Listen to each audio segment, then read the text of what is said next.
reasons Kevin McCarthy finds himself out of the speakership is because at every turn, when the GOP had leverage and the constitutional backing to begin restraining the government's massive overspending, a deal was then cut with Democrats to keep all of that overspending and even increase it.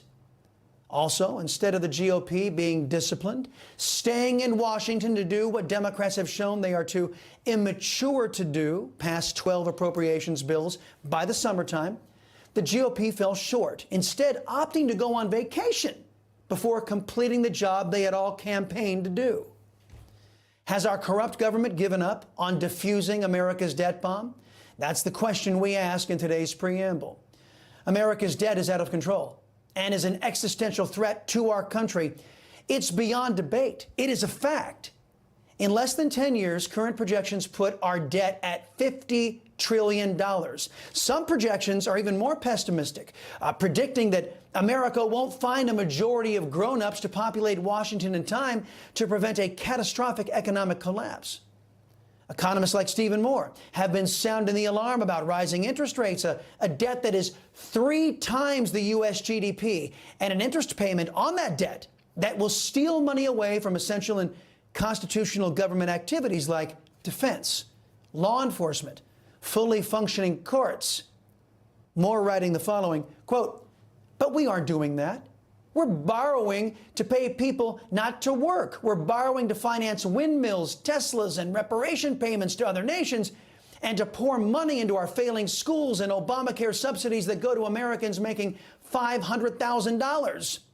We're acting like a nation of wild-eyed teenage girls on a shopping spree at the mall, armed with daddy's credit card.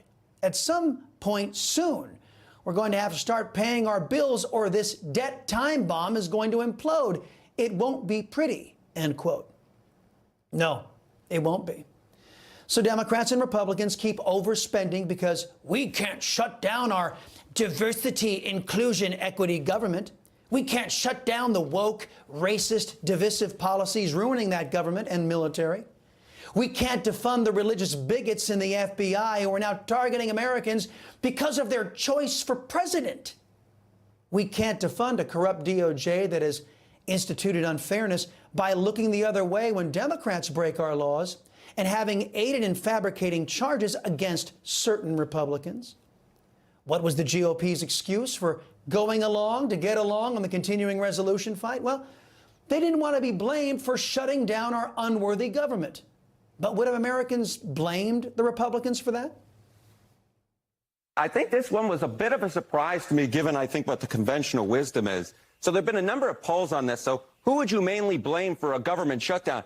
Actually, the plurality blamed Joe Biden or the Democrats in Congress at 39%, the GOP in Congress at 33%, both equally at 22%. But in the 2 polls that I have seen, when you combine Biden and the congressional Democrats, more voters blame them than blame Republicans in Congress. And that is very different than what we've seen in prior shutdowns. Well, once the CR was passed and Democrats and Republicans continued mortgaging your grandchildren's future, the media came out and then finally told the truth. The GOP had delivered a big victory for Democrats. And at the end of the day, Molly, the bill passed. I mean, you were just saying before the commercial break, this was a win for Democrats. So, I mean, Congressman Bowman almost prevented a win for Democrats from occurring. So I suppose he has to, do some self-analysis on that. Okay, well, just in case you're tempted to believe that it's only left-wingers over there at CNN who got that memo, watch. What is going to happen in 45 days' time when we hit mid-November and you guys in Congress do this late-night dance all over again? What happens? It's embarrassing to watch it happen again and again. Yeah. MAGA Republicans will bring chaos. Democrats will save the country again with competence. Economists who are reading the tea leaves are seeing a massive hard landing in the U.S. economy. I couldn't care less about the fate of politicians or that government that's looking out for itself. My concern is for you, me, and our families. I know the anti-American foreign-born hosts on other networks will say I'm being an alarmist, that I'm hyping up the danger of massive unrepayable debt. Perhaps those left-wing nuts should answer some questions before they try and con their viewers into ignoring this threat. And those questions are this: just why is a sitting U.S. senator hoarding cash and gold in his home? And is he the only one?